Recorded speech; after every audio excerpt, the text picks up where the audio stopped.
Let's bring in now our Fox News senior political analyst, Brit Hume, who worked with Charles on this program for many years. You knew him well, Brit, as well as anybody possibly could. Your thoughts tonight? Well, you know, John, the man was so courageous in the way he lived his life, and he overcame so much, I mean, almost total paralysis, to achieve what he achieved. That when I look at his age, 68, it's remarkable that in some ways that he lived that long, and yet I am terribly sad, as I know so many people are, that he's gone. It's a terribly sad moment.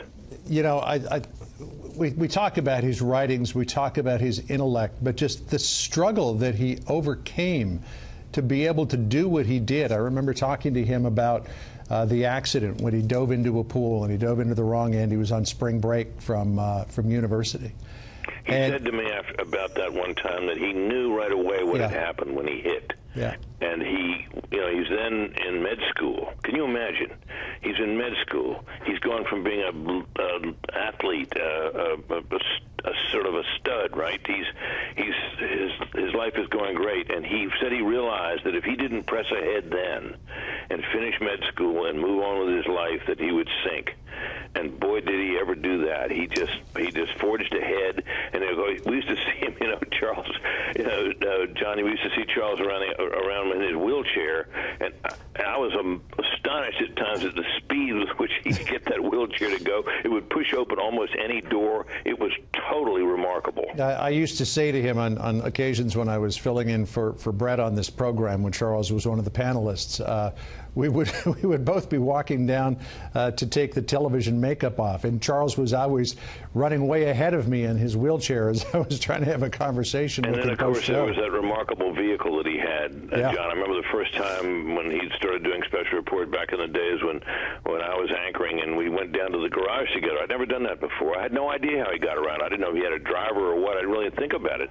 And we got down into the garage and opened the garage door down there, and there was a van parked there, an empty van parked at a certain angle, and I didn't really think anything about it. I noticed it was empty, and all of a sudden the engine started, and I jumped.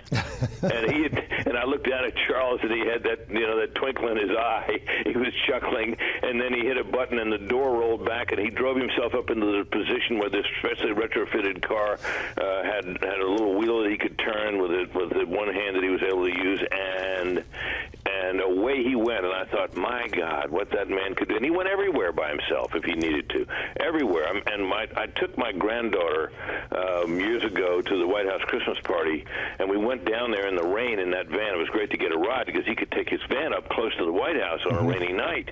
And she had never met him before. My daughter may have told her something about his condition. It didn't faze her in the slightest. She right away saw what we all had come to know about Charles, his extraordinary kindness. And for the rest of the evening, she wouldn't leave his side. She stood there, but all she wanted to do was be next to Dr. Krauthammer. I think a lot of us felt that way. You mentioned, Brett, the twinkle in his eye as he was pushing the button to start the van and open the door. But that's one of the things that I remember so well about Charles is whether he was heading in that van out to a baseball game, or whether he was just talking to you, or whether he was here on the set at Special Report.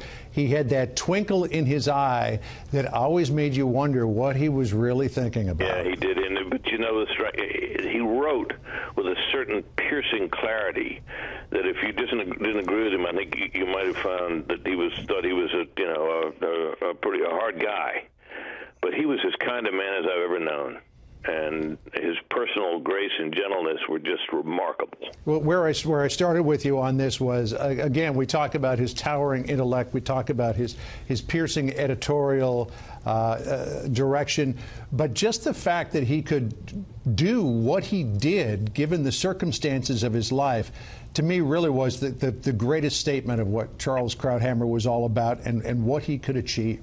I would always think of him anytime I started to feel sorry for myself for any reason, and that would pretty well snap me out of it. One of my favorite stories is after he had the diving accident and he knew that he was going to be paralyzed, he wanted to complete med school, and he told me that he was lying on a striker bed with his neck immobilized, just lying there on his back, and he was trying to figure out how he was going to study to finish med school.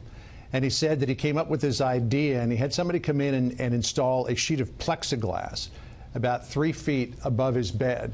And he would get an assistant or the nurse who happened to be on duty to open up the book, the medical book that he was reading, and lie it on the plexiglass sheet above him. So he was lying there on his back reading this book, and then he would say, "Okay, I'm finished. Can you turn the page, please?"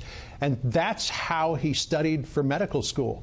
Flat on his back in a Stryker bed with a book on a piece of plexiglass above his face. I mean, just incredible. And think of this too, John, you know, to look at Charles, this was not a man who would automatically think of as someone who's likely to be a TV star. He became a megastar by the sheer force of his personality and his intellect. And, you know, in the day of, you know, instant news and TV stars and the glamour and all that goes with it, Charles stood out in a way that not a lot of other people could have.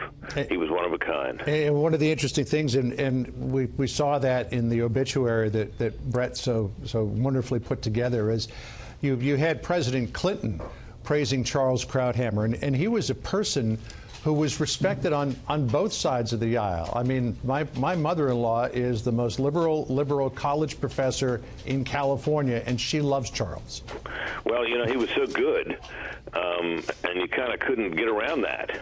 And even if you disagreed with him, you know, I think, you know, there were times through the years when I disagreed with him, but I was always a little apprehensive about doing so on the air, because I'm afraid I might end up with my pants down intellectually, because, as I say, you know, he was in a class by himself. Yeah, he really was, and yeah, I was really surprised to hear President Trump say what he said about him when he was a candidate. But well, he said, well, President Trump said a lot of things. I think, you know, that Charles, once Mr. Trump got the nomination, Charles's view was that he hoped he succeeded, even though he was certainly not Charles's type of guy, and you know, that was a sense of Charles's fairness. Actually, you know, you do remind me, Brit, that I had a conversation with Charles where he said that there was no way that President Trump was going to become the nominee, and I said I think there's a good chance he could become president. So, well, you were right where a lot of the rest of us were wrong. Well, that was the one time where I was right, but Charles was right 99.999% of the time. Yeah. Brit, thank you so much. We appreciate you joining us. All the best. Sad day.